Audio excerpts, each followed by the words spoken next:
करते हैं अरहर की फसल के बारे में। अरहर की फसल को इंग्लिश में हम लोग क्या बोलते हैं? अरहर की फसल को इंग्लिश में हम लोग पिजन पी बोलते हैं, ठीक है, पिजन पी या फिर अरहर बोलते हैं।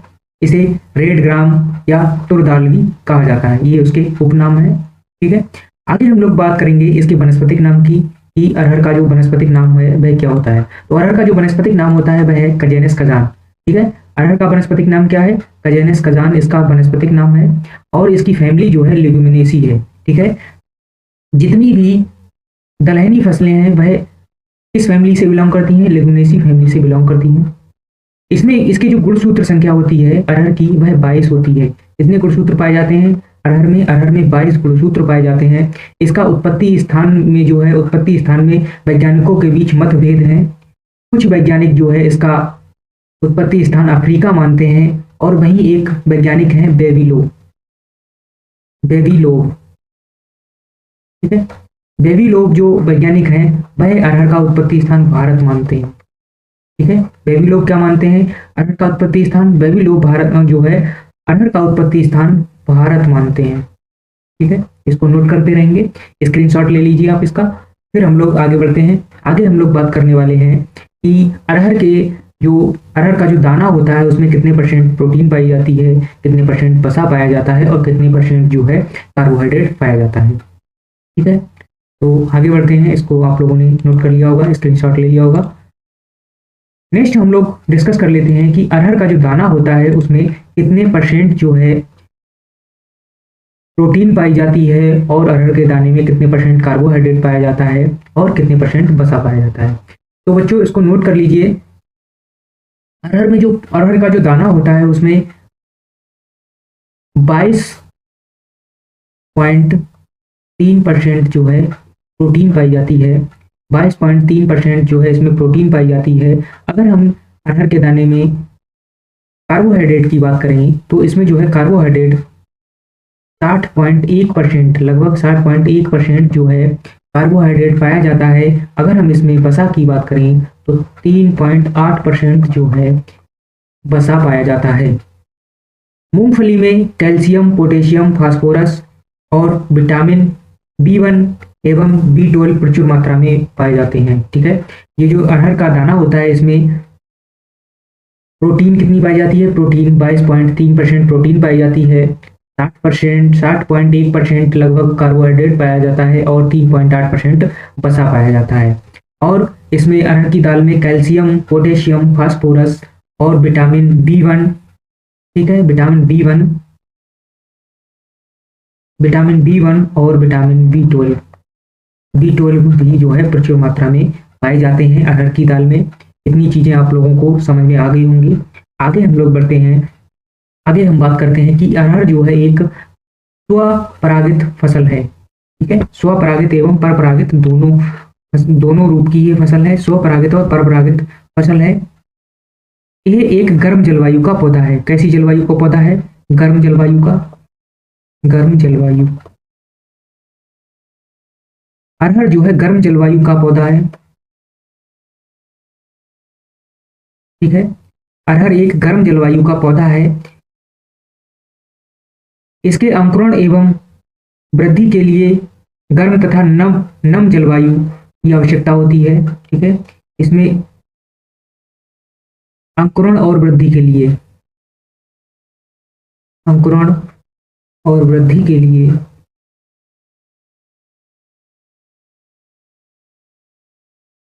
लिए कैसी जलवायु चाहिए होती है? नम, ठीक है, गर्म तथा नम, गर्म तथा नम, ठीक है।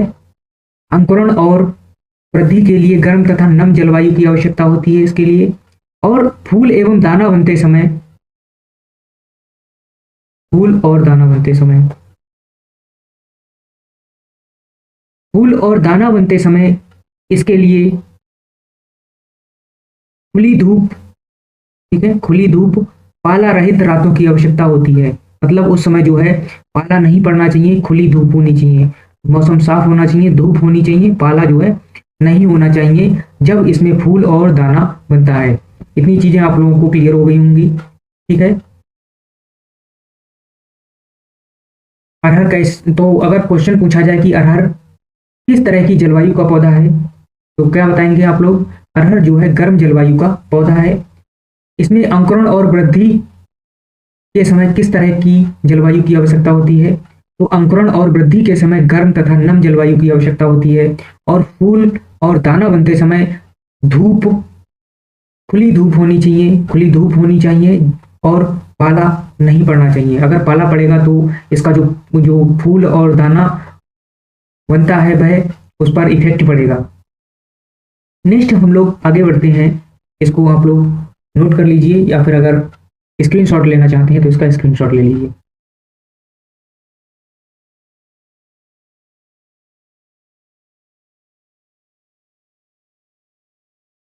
आगे बढ़ते हैं।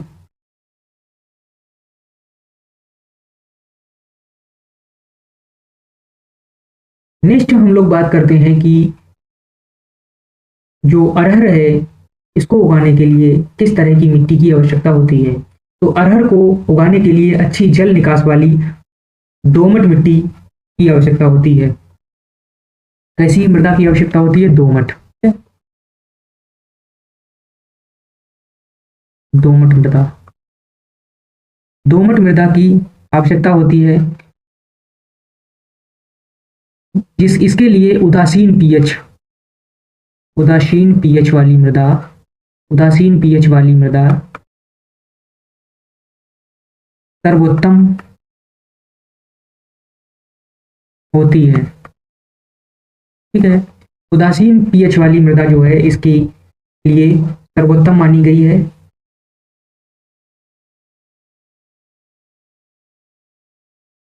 नोट कर लेंगे इसको, फिर आगे बढ़ते हैं।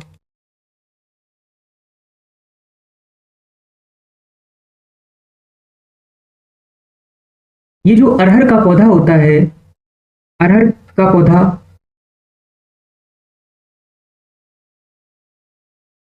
परिपक्वता की अवधि के आधार पर अलग अलग बांटा गया है। ठीक है, कौन कौन से भागों में बांटा गया है?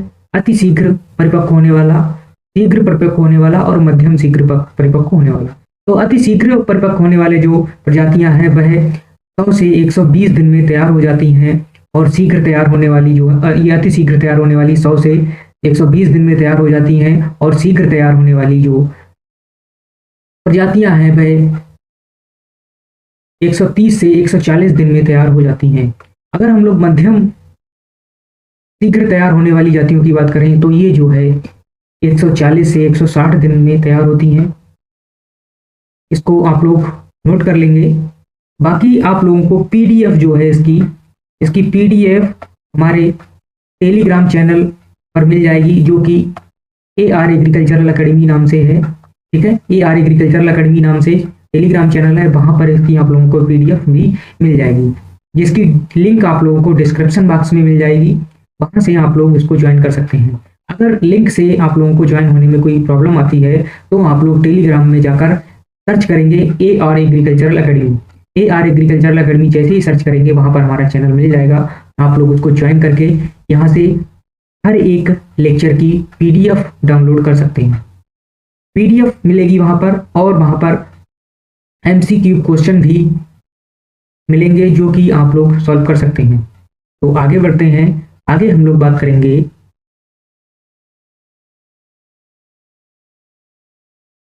अरहर की बीज दर की, कि अरहर को बोने के लिए कितने बीज की आवश्यकता होती है। तो अगर हम लोग अगेती प्रजातियों की बात करें तो अगेती प्रजातियों में अरहर की बुवाई के लिए बीज दर कितना होता है? तो अगेती प्रजातियों के लिए बीज जो है 14 से 16 किलोग्राम, 14 से 16 किलोग्राम प्रति हेक्टेयर बीज की आवश्यकता होती है। इसका जो है अंतरण कितना रखा जाता है? तो 45 से 60 गुणा 15 से 20 सेंटीमीटर अंतरण इसका रखा जाता है। 15 से 60, वो 45 से 60, ठीक है, और 15 से 20 इसका जो है क्या रखा जाता है? सेंटीमीटर अंतरण रखा जाता है। अगर वहीं हम दीर्घकालिक किस्मों की बात करें तो दीर्घकालिक किस्मों के बीज दर जो है 12 से 15 किलोग्राम प्रति हेक्टेयर है। ठीक है, प्रति हेक्टेयर जो है बीज दर है। और इसके अंतरण की बात करें तो 60 से 75 गुणा 20 सेंटीमीटर जो है इसका अंतरण रखा जाता है। अगर हम अगेती की बात करें तो अगेती में जो है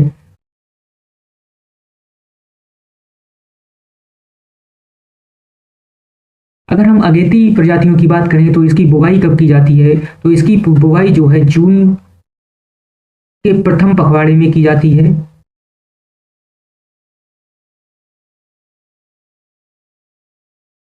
ठीक है, जून के प्रथम पखवाड़े में जो है इसकी बुवाई की जाती है। और पछेती की बात करें तो इसकी जो है बुवाई जुलाई के प्रथम पखवाड़े में की जाती है। जुलाई के प्रथम पखवाड़े में जो है इसकी बुवाई की जाती है।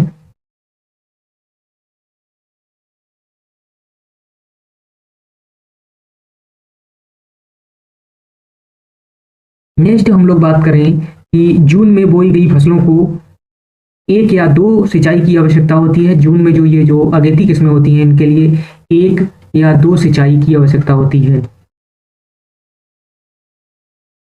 सिंचाई की आवश्यकता होती है।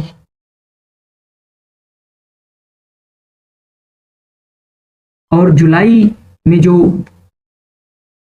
अरहर बोई जाती है उसके लिए अगर सूखा पड़ता है तभी सिंचाई की आवश्यकता होती है। इसकी जो क्रांतिक अवस्थाएं होती हैं वह क्या होती हैं, इंपॉर्टेंट पॉइंट है। क्रांतिक अवस्थाएं पूछी जाती हैं कि अरहर की क्रांतिक अवस्थाएं क्या होती हैं, तो फूल एवं दाना विकास की अवस्था इसकी क्रांतिक अवस्था होती है। फूल, आना एवं दाना विकास अवस्था क्या होती है, ये जो है अरहर की क्रांतिक अवस्थाएं हैं। क्रांतिक अवस्थाएं हैं, ठीक है, क्रांतिक अवस्थाएं। आगे हम लोग पढ़ लेते हैं अरहर के खरपतवारों के बारे में। अरहर के खरपतवारों के बारे में आगे हम लोग डिस्कस करते हैं। इसको नोट कर लीजिए आप लोग।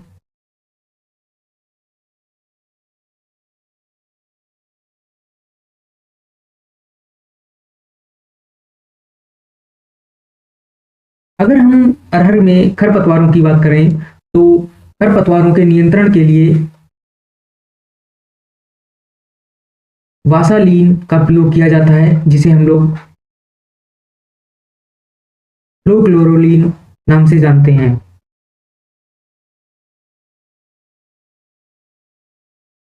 इसका उपयोग जो है 1 किलोग्राम जो है 800 लीटर पानी में बुवाई से पूर्व करते हैं। ठीक है, बुवाई से पूर्व जो है वासालीन का प्रयोग 1 किलोग्राम 800 लीटर पानी में घोलकर इसका प्रयोग किया जाता है। नेक्स्ट है पेंडीमेथिलीन जो है 1.25 किलोग्राम प्रति हेक्टेयर की दर से अंकुरण के पूर्व प्रयोग किया जाता है। ये हो गया हमारा खरपतवार नियंत्रण। आगे बढ़ते हैं। आगे हम लोग बात करेंगे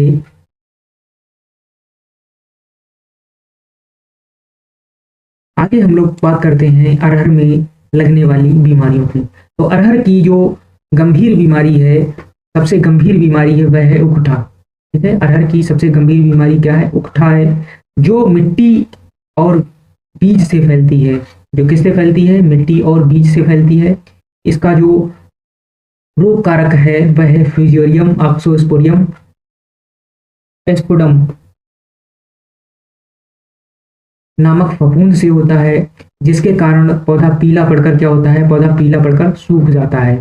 तो ये जो है रोग किसके कारण होता है, रोग कारक क्या होता है, फ्यूजेरियम ऑक्सोस्पोरियम फफूंदी के कारण ये रोग होता है। ध्यान रखेंगे। सबसे पहले तो प्रश्न इस तरह से पूछा जाएगा, ये इंपॉर्टेंट पॉइंट भी है, इंपॉर्टेंट है बीमारी, ये पूछी जाती है तो इसको अच्छे से याद रखेंगे। सर्वप्रथम यहाँ से प्रश्न कैसे बनते हैं, तो सबसे पहला प्रश्न यहाँ से इस तरह से बनेगा कि अरहर की सबसे गंभीर बीमारी कौन सी है। तो अरहर की सबसे गंभीर बीमारी कौन सी है, बताएंगे आप लोग कमेंट करके। तो बच्चों अरहर की सबसे जो गंभीर बीमारी है वह है उकठा। उकठा रोग जो है सबसे गंभीर बीमारी है। दूसरा क्वेश्चन बनता है कि अरहर जो है, अरहर में उकठा बीमारी किस प्रकार से फैलती है। ऑप्शन में दे रखा होगा मिट्टी के द्वारा, बीज के द्वारा, या फिर मिट्टी और बीज दोनों के द्वारा, या इनमें से कोई नहीं। तो आप लोग कौन सा ऑप्शन टिक करेंगे बताएंगे बच्चों। तो आप लोग टिक करेंगे मिट्टी और बीज दोनों के द्वारा। मिट्टी और बीज दोनों के द्वारा जो है उकठा बीमारी फैलती है। नेक्स्ट क्वेश्चन इसमें जो है पूछा जाता है कि इसमें क्या होता है उकठा बीमारी में। उकठा बीमारी में क्या होता है, इसके सिम्टम्स क्या होते हैं। तो इसके सिम्टम्स होते हैं कि पौधा जो है पीला पड़कर सूख जाता है। पौधा क्या होता है, पीला पड़कर सूख जाता है। रोग कारक क्या होता है, कौन सा रोग कारक है, तो फ्यूजेरियम ऑक्सोस्पोरियम नामक फफूंद से जो है ये बीमारी होती है। ठीक है, इतनी चीजें आप लोगों को क्लियर हो गई। आगे हम लोग बढ़ते हैं। अरहर की बीमारियों के बारे में हम लोगों ने पढ़ लिया। इसके बाद हम लोग पढ़ने वाले हैं अरहर का बांझपन या फिर मोजैक मोजैक रोग। ठीक है, तो उसके बारे में डिस्कस कर लेते हैं। अरहर का जो मोजैक अरहर का बांझपन मोजैक जो है स्टेरिलिटी मोजैक जिसको हम लोग बोलते हैं, ये जो है माइट नामक कीट के द्वारा फैलता है। ठीक है, माइट नामक कीट के द्वारा ये जो है फैलता है। और ये कैसा रोग है, ये एक वायरस जनित रोग है। ठीक है, वायरस जनित रोग है, वायरस जनित रोग है। ये कैसा रोग है, ये एक वायरस जनित रोग है जो कि माइट नामक कीट के द्वारा फैलता है। इसका उपचार करने के लिए हमें सबसे पहले तो रोगरोधी किस्मों को उगाना चाहिए। रोगरोधी किस्मों को उगाना चाहिए। और क्या करना चाहिए, जो रोग प्रभावित पौधे होते हैं उन्हें उखाड़ कर फेंक देना चाहिए। जैसे कि अगर किसी पौधे में हमें रोग दिखाई दे रहा है तो उसको उखाड़ कर फेंक दें। इसके द्वारा हम लोग इसको नियंत्रण कर सकते हैं। इसके बाद रासायनिक नियंत्रण की बात करें तो इसको जो है रासायनिक रूप से नियंत्रण करने के लिए मेटासिस्टॉक्स को 0.1% छिड़काव करने से इस कीट को नियंत्रित किया जा सकता है। नेक्स्ट हम लोग डिस्कस करेंगे तना विगलन रोग के बारे में। तना विगलन रोग के बारे में डिस्कस करते हैं, मूंगफली का तना विगलन रोग। आगे बढ़ते हैं। इसको तना विगलन रोग, मूंगफली का तना विगलन रोग, स्टेम रूट। ठीक है, स्टेम रूट।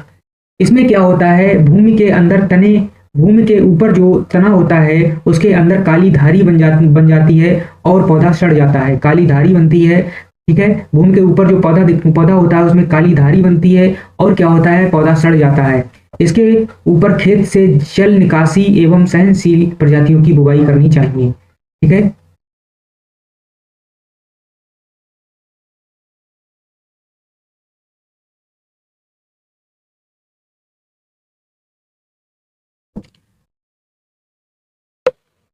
तना विगलन रोग के बारे में पढ़ लिया। अब इसके बाद हम लोग बात करते हैं कि अरहर में जो है सर्वाधिक क्षति पहुंचाने वाला कीट कौन सा है। तो सर्वाधिक क्षति पहुंचाने वाला अरहर का जो कीट है वह है फली भेदक। ठीक है, फली भेदक। फली भेदक जो कीट है वह सरसों में सबसे अधिक क्षति पहुंचाता है, जिसका साइंटिफिक नाम क्या है, Helicoverpa armigera. Helicoverpa armigera, armigera. Helicoverpa armigera जो है इसका साइंटिफिक नाम है। ये जो है क्या करता है, ये फली के दानों को खा जाता है। ठीक है, ये क्या करता है, ये फली के दानों को खा जाता है, दानों को खा जाता है। इसके नियंत्रण के लिए हम क्या करते हैं, तो इसके नियंत्रण के लिए जो है, इसके नियंत्रण के लिए मोनोक्रोटोफास का जो है, मोनोक्रोटोफास को 1000 लीटर पानी में मिलाकर छिड़काव करते हैं। इसका उपचार क्या होता है, मोनोक्रोटोफास, मोनोक्रोटोफास,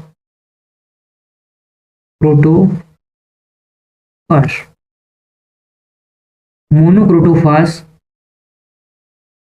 1 लीटर प्रति हेक्टेयर की जो है 1000 लीटर पानी में मिलाकर इसका छिड़काव किया जाता है। 1000 लीटर। ठीक है, 1000 लीटर पानी में मिलाकर इसका छिड़काव करने से इसको जो है नियंत्रित किया जाता है।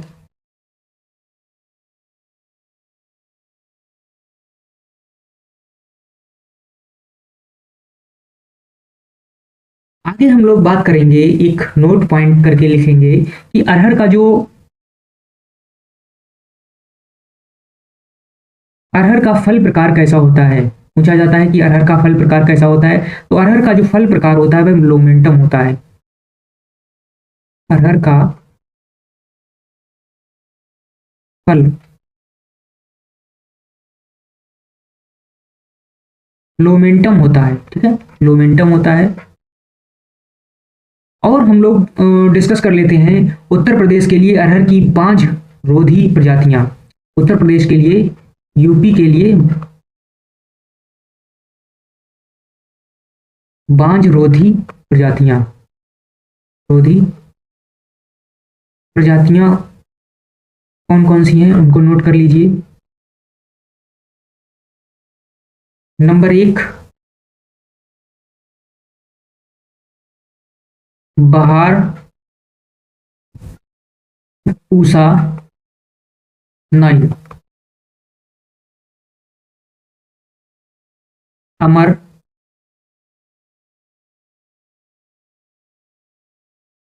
नरेंद्र, अरहर।